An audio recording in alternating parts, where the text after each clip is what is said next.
Hey everybody, Jonathan Doyle with you once again. Good to see you. If you're listening on the podcast, you don't get it. Welcome back. Please subscribe. It's not hard. Just hit the subscribe thing. Why? Because it helps YouTube recommend the content. If you're listening on the podcast, it just helps the thing grow. So please do it. Because you may not listen every day, but if you get the notifications, there might be a topic that jumps out at you. So hit the subscribe button, hit the notification button, and of course, grab yourself a completely free copy, free access to my very first book, Bridging the Gap. You're going to love it. I'm going to send you a copy every 2 days, so grab yourself a free copy.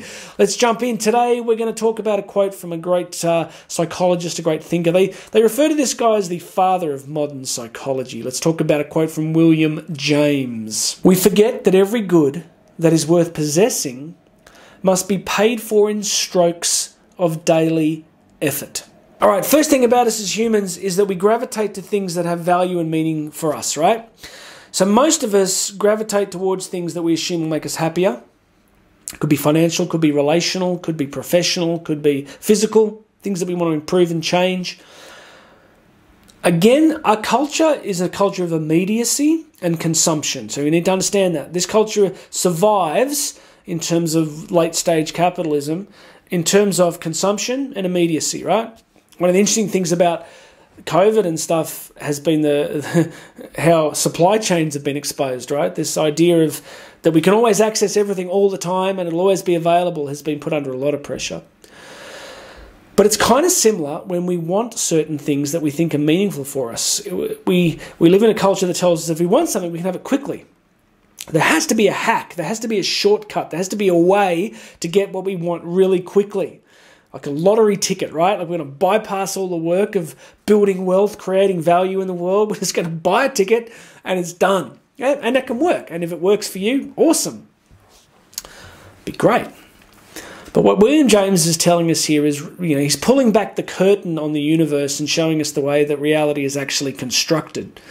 So if you've ever received a personal email from me, my email signature has a quote from Ayn Rand, which talks about that we need to accept reality as it is and not try and avoid it or pretend we can change it.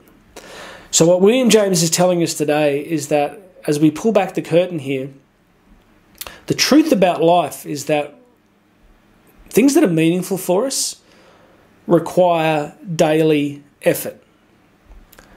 If you've followed me for a long time, I'm a bit of an exercise fanatic and, I didn't get fit in one 24-hour block, right? And I didn't improve as a speaker and communicator in one 24-hour block. These things took decades of work.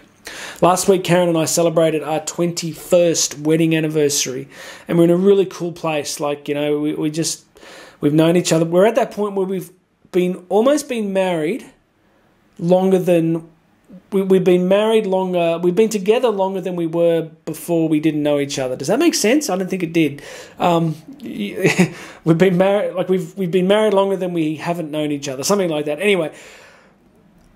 But we're in a beautiful space, we're in a really nice space as a couple and just really enjoying our marriage and each other. And, that marriage is built on a whole bunch of factors, not just us, it's the people that have supported us and loved us on the journey, and it's our faith and it's a whole bunch of other things.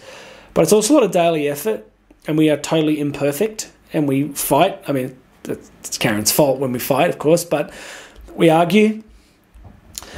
But in general, there's a daily care for each other. There's a daily solicitation in the sense that we're sensitive to what the other person might need and how we can help each other. So it's the daily things that have probably got us here. There's big picture stuff that we both believe in and care about, but it's the daily stuff. Same with fitness. Most people that build wealth do it over time.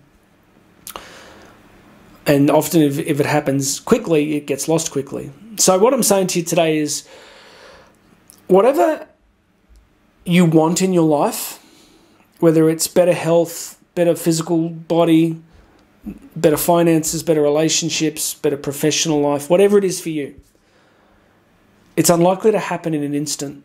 So I want you to look into your life and I want you to say to yourself, what am I doing on a daily basis that's moving me either further away from what I want or closer to what I want? And if you can answer that question, that can be really helpful, because it's the day in, day out that truly matters. Yeah, there's big moments in life, there's big peak experiences we have, but at the end of the day, I think what really matters is what we're doing on a daily basis. So that's why I coach people, because I'm trying to help people look into that system that they're living. And it's like, well, here's my system. What do we need to do to change it? I think a lot of the great thinkers around personal development have been big on this, that really it's the daily routines, it's the daily habits that shift things. All right, so let's keep that in mind. I'll keep talking to you about it in the weeks ahead. But please make sure you subscribe, grab a free copy of Bridging the Gap. God bless you. It's been great doing this. I hope it's a blessing to you. My name's Jonathan Doyle. I'm going to have another message for you tomorrow.